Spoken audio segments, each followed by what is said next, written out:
Alright, we got the skulls laid out and we're ready to detail them out and make them look really cool. I got started this morning right off the get-go, so I thought, well, better drag my camera out and get some of this on here. This is kind of what they look like as you're filling them in. This guy's done, you know, the little bit harder lines. These are the softer lines. This one and that one are not done yet. So I'll get my airbrush out and spend a little more time on them, make them look really, really cool, and then we'll push them back with some candy and we'll get started on the fire. So that's what it looks like so far. Alrighty, here they are, all detailed in. I like putting the eyes in them. As you can see, that guy there, he's got his eyes on.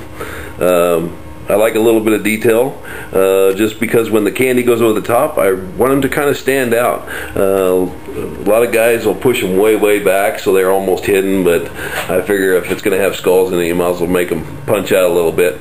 So they're all detailed. I've been on it for almost an hour, just kind of going through and detailing all the teeth and everything, and so now we're getting ready to put some fire on it. Should look pretty cool, and we'll come back and we'll do all the blades and everything, and it'll look really bitchin', hopefully anyway. Okay, we started the fire. I just taped this outline right there along that blade. I didn't want to get any red or anything in there, and usually I'm pretty controlling with my airbrush, so I don't really spray a lot to it, but I didn't want any red tint at all in that just yet. We've got the fire going down the one side and coming back up the other. This is my outline background fire. This is the first coat, and I know it's really dark and I haven't candied it yet.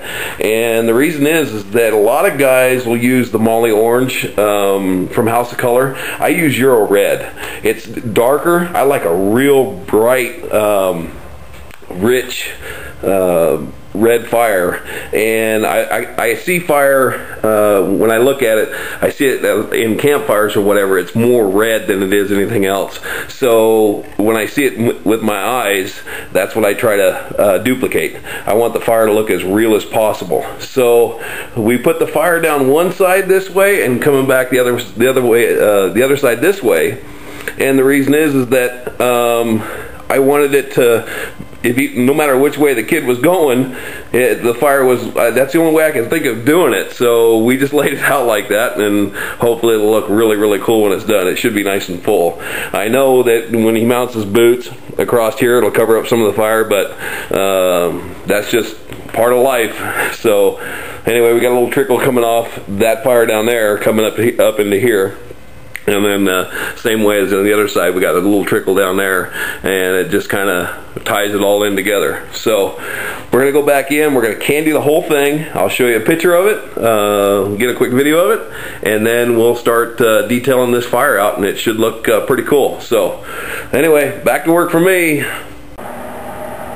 Alrighty, we got the candy on it, and now we're ready to start putting the rest of the fire together.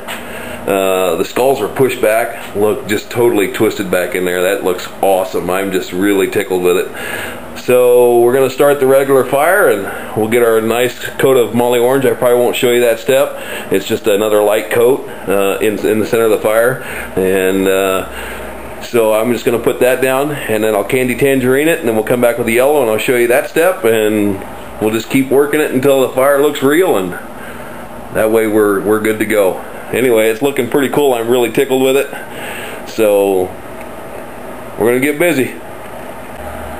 Okay, like I said, I wasn't going to show you this, but sometimes, you know, people see people's fire and they want to know how they came up with it. You may or may not have been wondering, but I'm going to show you just something really quick. I don't candy this. This is my Molly Orange. This is over the top of the first coat of the red.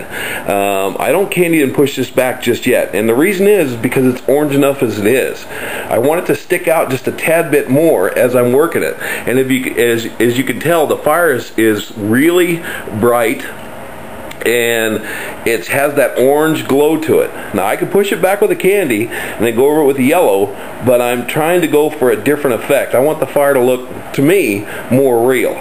So I'm not candying it yet. I'm going to go over it with yellow, and then I'm going to candy tangerine the whole thing. That way I don't mess with these either. I mean, I can shoot the whole thing and it doesn't really change the effect. It'll give this kind of an orange glow, but the fire will be just a tad bit brighter in the orange department, not in the yellow. So that's the reason why I'm doing it.